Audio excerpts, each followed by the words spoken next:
Cayetano made some statements about the palace. Isa po doon ay, sabi niya, sometimes you have to bend the Constitution to please Malacanang. Wala tayong nilalabag na anumang probisyon ng konstitusyon. Maliwanag naman, di ba, nakalagay sa konstitusyon, the Senate shall elect the Senate President by the vote of majority of all the members. May inelect ba na Senate President? Di ba wala? Pero nung nagkaroon ng quorum, pwede silang gumawa ng transaksyon. At legal ang pagdeklara na bakante lahat ang Senate elected or elected Senate positions. So, walang dinideklara, walang binoto, walang inelect na Senate President, acting Senate President.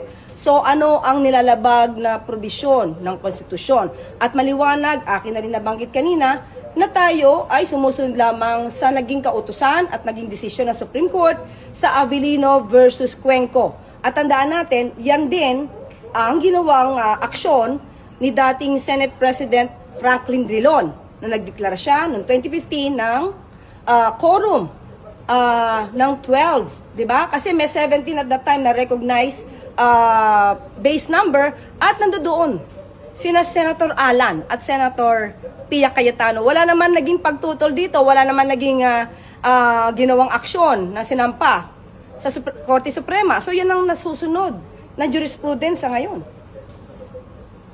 Sabi ni Senator Marcoleta, hindi daw po yun applicable.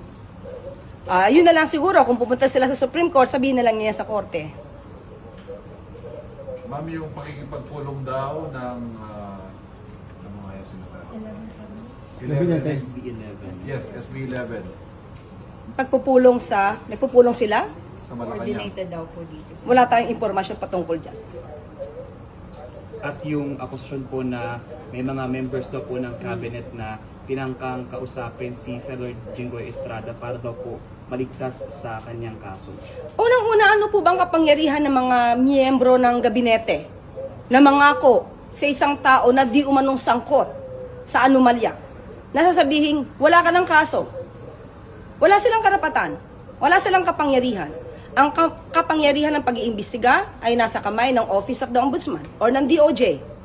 So, nasa Office of the Ombudsman ang pagdirekomenda kung i-dismiss ang kaso o isasampa ang kaso. Walang kinalaman doon ang gabinete. Ang mahirap po kasi ngayon, mas marami ang paninira. Kumbaga, sa paninira na lamang sila kumakapit para iangat ang sarili nila. Ma'am, your response to criticisms and observations ng Ombudsman, albeit independent siya under the Constitution, ay kaalyado pa rin daw ni Pangulong Ferdinand Marcos Jr. given that he is the older brother of DILG Secretary John Vic Remulla. Hinala lang nila yan, hindi mo naman mapaghihiwalay yung magkapatid yan eh. Pero iba naman ang mandato ng Ombudsman at iba naman ang mandato ng isang sekretary ng DILG. Kung nagkataong magkapatid sila, hindi naman ibig sabihin na sila'y nagkakampiyan sa lahat ng bagay. So, yung mga ganitong klaseng hinala, alam niyo naman yan, naggagawa ng intriga para sirain ang ibang institusyon. So, dapat siguro iangat muna nila yung kanilang institusyon bago manira ng ibang institusyon. Thank you. Thank you, ma'am.